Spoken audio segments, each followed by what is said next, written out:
இதயத்தின் ஒளியாய் உணர்வுகளின் அலைகளாய் மாறும் இந்த பயணத்தில் எங்களுடன் பயணம் செய்ய நீங்களும் காத்திருங்கள். தங்கம் போல் துளங்கும் பெயர் காஞ்சனா. அவள் சுவாசம் கூட ஒரு கதை, அவள் நிசப்தம் கூட ஒரு ரகசியம். ஒவ்வொரு துடிப்பும் ஒளியாய் வெளிப்படும் ஓர் உலகம் அவள். காஞ்சனையின் கற்பனையில் உதித்த கதைகளை நினைவில் வைத்து உங்கள் மனதை வருடிச் செல்ல போகும் நான், ஆர்ஜே மது. விரிவரைந்த காதல் ஓவியம். இந்த கதையை பிடித்திருந்தால் லைக், ஷேர் செய்து சப்ஸ்கிரைப் செய்து கொள்ளுங்கள். Hi tears, Kanchana Senthil novels YouTube சேனலில் அடுத்து நீங்கள் கேட்கப் போகும் கதை விதிவரைந்த காதல் ஓவியம். மனதின் மென் உணர்வுகளின் குரலாக இக்கதையை வாசிக்கப் போகும் நான், உங்கள் ஆர்ஜே மது. விதிவரைந்த காதல் ஓவியம். இக்கதை காஞ்சனா செந்தில் யூடியூப் சேனலுக்காக எழுதப்பட்ட கதை. இதோ உங்களுக்காக கதையிலிருந்து சில துளிகள் கேட்கலாமா? ஒரே குடும்பத்தை சேர்ந்த அண்ணன் ருத்ரன், தம்பி கைலாஷ் இருவரும் பெற்றோர்களின் விருப்பத்திற்காக ஒரே குடும்பத்தை சேர்ந்த அக்கா தங்கையை திருமணம் செய்யும் சூழ்நிலை வருகிறது. ருத்ரன் அவர்கள் கிராமத்தை சேர்ந்தவர்கள் என்பதற்காக திருமணத்திற்கு சம்மதம் சொல்லாதவன் தன் தந்தையின் வற்புறுத்தலால் கடமையே என்று அந்த கிராமத்திற்கு செல்கிறான். ருத்ரன் செய்த காரியத்தால் இரு குடும்பத்திலும் பல குழப்பங்கள் வருகின்றன. பெண்களை பெற்றவர்கள் இந்த திருமணம் நடந்தாக வேண்டுமா என்ற மனநிலைக்கு தள்ளப்படுகின்றனர். அதையும் மீறி அவர்கள் திருமணம் நடக்குமா? பார்க்கலாம். காதல் 14. தீ மிதித்த குழலிக்கு காலில் காயம் ஏற்பட அனைவருக்கும் இது அபசகுனமாக தெரிந்தாலும் பிள்ளைகளை கலவரப்படுத்த வேண்டாம் என்று நினைத்து அமைதி காத்தனர் பெரியவர்கள். வீட்டுக்கு சென்ற பூங்குழலி வலி தாங்க முடியாமல் துடித்தவள் ருத்ரனின் முகம் மிகவும் சோர்ந்திருப்பதை கவனித்து கடினப்பட்டு சிரித்தாள். ருத்ரன் தன்னவளுக்காக புன்முறுவல் பூத்தவன் அங்கிருந்து சென்று விட்டான். குழலியின் முகம் மாறியதை பார்த்த வான்மதி, குழலி, நீ குளிச்சிட்டு வா, காயத்துக்கு மருந்து போடலாம் என்றவளிடம். சரிக்கா என்றவள் எழுந்து நடக்க முடியாமல் தவித்தாள். வான்மதி, பாக்கியலட்சுமி இருவரும் அவளை கைத்தாங்களாக அழைத்துச் சென்றனர். ருத்ரன் எப்போதும் போல மாடிக்கு சென்றவன் குட்டி போட்ட பூனை போல குறுக்கும் நெடுக்கும் நடந்து கொண்டிருந்தான். தன் அண்ணனின் மனநிலையை புரிந்து கொண்ட கைலாஷ் அவனை தேடி சென்றான். அண்ணா, இப்போ எதுக்காக இப்படி நடந்துட்டு இருக்க நீ என்றவன் சாவகாசமாக மதில் சுவரின் மீது ஏறி அமர்ந்தான். இன்னும் என்னடா ஆகணும், இந்த மாதிரி எதுவும் ஆகக்கூடாதுன்னு நினச்சிதான் அவளை தீ மிதிக்கக்கூடாதுன்னு சொன்னேன். நான் பயந்த மாதிரியே நடந்துருச்சு. அண்ணா, குழலி சின்ன வயசுலேருந்து தீ மிதிச்சிட்டு இருக்கா. இத்தனை வருஷத்தில் ஒரு தடவை கூட இந்த மாதிரி நடந்தது கிடையாதாம். இந்த வருஷம் மட்டும் இப்படி ஏன் நடந்ததுன்னு யோசிச்சு பார்த்தியா? கைலாஷ் கூறியதை கேட்டு தன் தவறை உணர்ந்து உதடு கடித்து தலை குனிந்தான் ருத்ரன். நீ என்ன சொல்ல வரன்னு எனக்கு புரியுதுடா, ஆனால் எனக்கு இந்த விஷயம் தெரியாதே. சதாசிவ மாமா சொல்லும்போது கூட எனக்கு கோபம் வந்துச்சு. ஏன் குழலி சொல்லும்போது கூட எனக்கு கோபம்தான் வந்துச்சு. ஆனால் இப்போதான் புரியுது, தீ மிதிக்க போகிறவர் ரொம்ப ரொம்ப கவனமாக இருந்திருக்கணும். நான் அவளை அப்படி இருக்க விடலையே என்று குற்ற உணர்ச்சியில் தவித்தான் ருத்ரன். அண்ணா, உனக்கு ஏற்கனவே தெரிஞ்சிருந்தா நீ கண்டிப்பாக அப்படி நடந்திருக்க மாட்ட. சரி, இது ஒன்றும் தெய்வ குத்தம் கிடையாது. அவளுக்கு காலில் நெருப்பப்பட்டது எதிர்ச்சியாக நடந்தது தான். நீ எந்த தவறும் செய்யலை, மனசை போட்டு குழப்பிக்காத. இல்லைடா, என்னால் இதை சாதாரணமாக எடுத்துக்க முடியலடா. சரி, அதுக்காக நீ குழலி கூட முகம் கொடுத்து பேசாமல் வருவியா? பாவம், அந்த பொண்ணோட முகம் எவ்வளவு சோர்ந்து போச்சு தெரியுமா? இந்த நேரத்தில் மற்றவங்களை விட நீ தான் அவளுக்கு உறுதுணையாக இருக்கணும். அவளுக்குள்ளே இருக்க குற்ற உணர்ச்சியை அவள் மறக்கிற மாதிரி நடந்துக்கோ, புரியுதா? புரியுதுடா. சரி, நான் அவளை போய் பார்த்துட்டு வரேன், இரு. அண்ணா, குழலி குளிக்க போயிருக்கா, குளிச்சுட்டு வரட்டும். நீ அதுக்குள்ளே வீட்டில் இருக்க பெரியவங்கள்ட்ட பேசு. நீ இந்த மாதிரி இருந்தால் அவங்க என்ன நினைப்பாங்க, கொஞ்சம் யோசிச்சு பாரு. இல்லைடா, எனக்கு நிஜமாவே தயக்கமாக இருக்குது. நான் என்னுடைய எமோஷ்னலை கொஞ்சம் கட்டுப்படுத்தி இருந்திருக்கலான்னு தோணுது என்று வருத்தத்துடன் கூறினான்.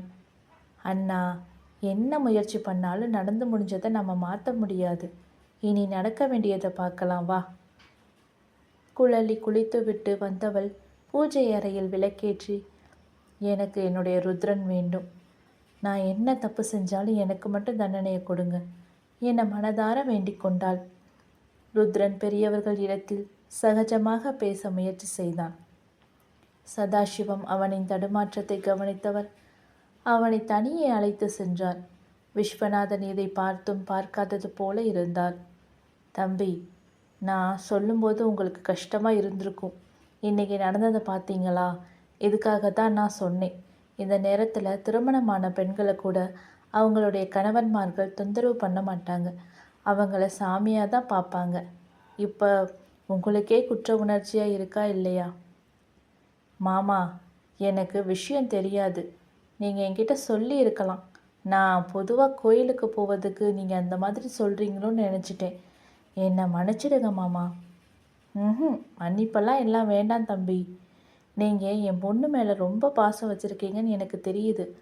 ஆனால் அதை இப்படி வெளிப்படையாக மற்றவங்க எதிரில் காண்பிக்காதீங்க. உங்கள் பாசம் கடைசி வரை குறையாமல் இருந்தால் நான் ரொம்ப சந்தோஷப்படுவேன். சதாசிவத்தின் கையை பிடித்து கொண்ட ருத்ரன், மாமா, என் குழலி இந்த கொஞ்ச நாளில் என் உயிராகி போனான். அவளை கண்டிப்பாக நான் கடைசி வரை விட்டு கொடுக்கவே மாட்டேன். அவளை கண்கலங்க வைக்கவும் மாட்டேன் என்ற தன் மருமகனை கட்டிக்கொண்டார் சதாசிவம். அங்கே அழகான பிரிக்க முடியாத பந்தம் ஒன்று தலை தூங்கியது. ரொம்ப நன்றி மாப்பிள்ளை. உங்கள் குணத்துக்காக நான் எவ்வளவு சீர் செஞ்சாலும் போதாது. மாமா, நீங்கள் எனக்கு எந்த சீரும் செய்ய வேண்டாம். ஒரே ஒரு விஷயத்துக்கு மட்டும் எனக்கு அனுமதி கொடுங்க. நீங்கள் இப்படி சொல்கிறது உங்கள் பெருந்தன்மையை காட்டுது. நான் என்னோட பொண்ணுக்கு செய்ய வேண்டியது கடமையை கண்டிப்பாக செஞ்சு தான் ஆவேன். சரி சொல்லுங்கள், எதுக்கு அனுமதி கொடுக்கணும் மாப்பிள்ளை? குழலிக்கு நெருப்பு காயம் பட்டிருக்கிறத பார்க்கும்போது எனக்கு ரொம்ப மனசு கஷ்டமாக இருக்குது.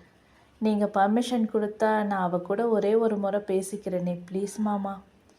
சதாசிவம் சிறிது நேரம் யோசித்தவர், சரிங்க மாப்பிள்ளை, என் பொண்ணையும் உங்களுக்கு கட்டி கொடுக்க போகிறேன். அவ கூட பேசுகிறது ஒன்றும் தவறு இல்லை என்று சிரித்துக்கொண்டே கூறினார். மாமா, அது நான் அவ கூட கொஞ்சம் தனியாக பேசணும். புரியுது. நானும் தனியாக தான் பேச சொன்னேன் மாப்பிள்ள. ஓஹோ, ரொம்ப தேங்க்ஸ் மாமா. சரி சரி, நீங்கள் இங்கேயே வெயிட் பண்ணுங்க. நான் அவளை அனுப்பி வைக்கிறேன். குழலி ருத்ரரின் பாராமுகத்தை நினைத்து கண்களில் கண்ணீர் வர அமர்ந்திருந்தாள். குழலி, மாப்பிள்ள உன்கிட்ட பேசணுமா? போய் பேசிட்டு வா. அம்மாடி வான்மதி, தம்பி வெளியே நிற்கிறாரு, பாப்பா வளைச்சிட்டு போமா. வான்மதி குழலியின் முகத்தை கவனித்தவள் அவளின் முகம் பிரகாசம் அடைவதை பார்த்து அவளை சீண்டும் விதமாக, என்ன சித்தப்பா, அப்படி என்ன பேச போகிறாங்க? இப்போ பேச ஒன்றும் இல்லை, கல்யாணம் ஆன பிறகு பேசிக்கட்டும் விடுங்க என்றாள். இல்லைம்மா, அவர் ஏதோ முக்கியமாக பேசணும்னு ஆசைப்படுறாரு, நீ அழைச்சிட்டு போ. அண்ணா, அவனுக்கு வேறு வேலையே இல்லை, விடுங்க நீங்கள். வான்மதி சொல்கிறது தான் சரி, அவன் கல்யாணத்துக்கு அப்புறமே பேசிக்கட்டுமே என்றார் பார்வதி. பார்வதி, நம்ம பிள்ளைங்க மேலே நாம் நம்பிக்கை வைக்கணுமா? பேசதானே போகிறாங்க, பேசட்டும் விடுங்க. பேச பேச தான் 2 பேருக்குள்ள நிறைய விஷயங்களை தெரிஞ்சுப்பாங்க, ஒருத்தரை ஒருத்தர் புரிஞ்சுப்பாங்க என்ற தன் தம்பியை ஆச்சரியத்துடன் பார்த்தார் விஸ்வநாதன். என்னடா, உன் தம்பி பேசுகிறத பார்த்து ஆச்சரியமாக இருக்கா என்ற ஈஸ்வரரை பார்த்து, ஆமாண்டா ஈஸ்வரா, இவனா இப்படி பேசுகிறான்? என்னங்க, ருத்ரன் தம்பி நடந்துக்கிற விதம் நம்ம சிவா தம்பியை மாற்றி இருக்கு என்றார் பாக்கியலட்சுமி. அதை பெரியவர்கள் அனைவரும் ஆமோதித்தனர். வான்மதி குழலியை வெளியே அழைத்து சென்றாள்.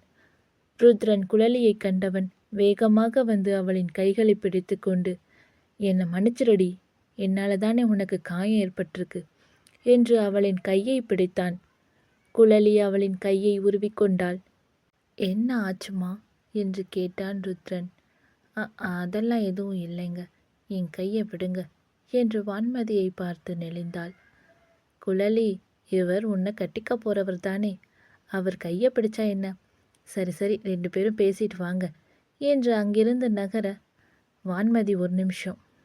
சொல்லுங்க ருத்ரன். நான் இவளை மாடிக்கு அழைச்சிட்டு போய் பேசிட்டு வரேன். அச்சிச்சோ, சித்தப்பா சத்தம் போடுவாங்க. இல்லை, சத்தம்லாம் போட மாட்டார், நான் பார்த்துக்கிறேன். அவளால் நடக்க முடியாது ருத்ரன், மறந்துட்டீங்களா? பாவம், கொஞ்சம் தூரம் நடக்கிறதுக்கே முடியலை, ரொம்ப கஷ்டப்படுறா. நீ அதை பற்றி கவலைப்படாத, என்றவன் இருவரும் எதிர்பாராத நேரம் அவளை பூ போல கையில் ஏந்தினான். வான்மதி இதை எதிர்பாராதவள் ஷபாஷ் என்று கைத்தட்டி, நீங்க நடத்துங்க, நான் உள்ள போறேன் என்று உள்ளே சென்றாள். அச்சோ, என்ன காரியம் பண்றீங்க நீங்க? அக்கா நம்மளை பத்தி என்ன நினைப்பா? ஏமாமா இப்படி பண்றீங்க? இங்க பாரு அம்மு, அவ எதுவுமே நினைக்க மாட்டா. நான் உன்கிட்ட நிறைய பேசணும்டா என்றவன் பேசிக்கொண்டே மாடி ஏறினான். ருத்ரன் அவளை கீழே அமர வைத்தவன் அவளின் உள்ளங்காலை வருடியவன் அதில் இதழ் பதித்தான். குழலி பதறி தன் காலை இழுத்து கொண்டாள். ஓ, என்ன என்ன பண்றீங்க நீங்க? குழலி, எதுக்கு இவ்வளோ பதட்டப்படுற? ரிலாக்ஸ். நான் என்ன பண்ணுறேன் உனக்கு தெரியலையாடி? என்னால் தானே உனக்கு இந்த காயம் ஏற்பட்டுச்சு, அதான் அதுக்கு பரிகாரம் பண்ணுறேன் என்று அவளின் காலை மீண்டும் எடுத்து அதில் இதழ் பதித்தான். அதில் இன்பமான அவஸ்தையை அனுபவித்தவள் அப்படியே கண்மூடினாள். ருத்ரன் அவளை பார்த்து சிரித்தவன் அவளை தன் மடி மீது படுக்க வைத்தான். அச்சோ, நீங்கள் என்ன பண்ணுறீங்க? யாராவது வந்துட போகிறாங்க மாமா. யாரும் வரமாட்டாங்க, கொஞ்ச நேரம் அப்படியே படு அம்மோ, ப்ளீஸ் டி. அமைதியாக குழலி படுத்திருக்க, நீ எனக்கு கொஞ்சம் விளக்கமாக சொல்லியிருக்கலாம் தானே, ஏண்டி இப்படி பண்ண? நீங்கள் நான் சொல்கிற எதையுமே காது கொடுத்து கேட்கலையே மாமா, நான் என்ன செய்யட்டும் சொல்லுங்க? அது இல்லடி, எனக்கு 2 அடி கொடுத்தாவது நீ சொல்லியிருக்கணுமா இல்லையா? இப்போ என்னால் தானே உனக்கு இவ்வளோ கஷ்டம் என்று வருத்தத்துடன் கூறினான். அச்சோ, அதெல்லாம் ஒன்றும் இல்லை, ஒரு கஷ்டமும் இல்லை எனக்கு. இப்போது நீங்கள் தெரிஞ்சுக்கிட்டீங்க தானே, இனி வருஷம் இந்த மாதிரி நேரத்தில் என்ன நெருங்காதீங்க, சரியா? கண்டிப்பாக மாட்டேன்டி. ஆனால் நீ வருஷம் தீ மிதிச்சு தான் ஆகணுமா என்ன? கொஞ்சம் யோசிச்சு பாருடா ப்ளீஸ் மாமா, அதுக்கு மட்டும் தடங்கல் சொல்லாதீங்க. ஏண்டி, எதுக்கு இப்படி ஒரு வேண்டுதல்? மாமா, சின்ன வயசில் எனக்கு ஒரு காய்ச்சல் வந்துச்சான். அதில் நான் பிழைக்கவே மாட்டேன்னு டாக்டர் எல்லாம் சொல்லிட்டாங்களாம். அப்போதான் பெரியப்பாவும் பெரியம்மாவும் அம்மன்கிட்ட வேண்டி நான் பிழைச்சி வந்தா என்னை கடைசி வரைக்கும், அதாவது என்னுடைய கடைசி காலம் வரைக்கும் தீ மிதிக்க வைக்கிறதா வேண்டிக்கிட்டாங்களாம். அதனால தான் நான் இப்போ அதை செஞ்சுட்டு இருக்கேன். இப்போ உங்களுக்காக நான் தீ மிதிக்காம விட்டுட்டேன்னு வச்சுக்கோங்களேன், எனக்கு ஏதாவது ஆனால் உங்களுக்கு பரவாயில்லையா என்ற அடுத்த நொடி உடல் அதிர்ந்தவன் செய்த செயலில் ஸ்தம்பித்து போனாள் குழலி.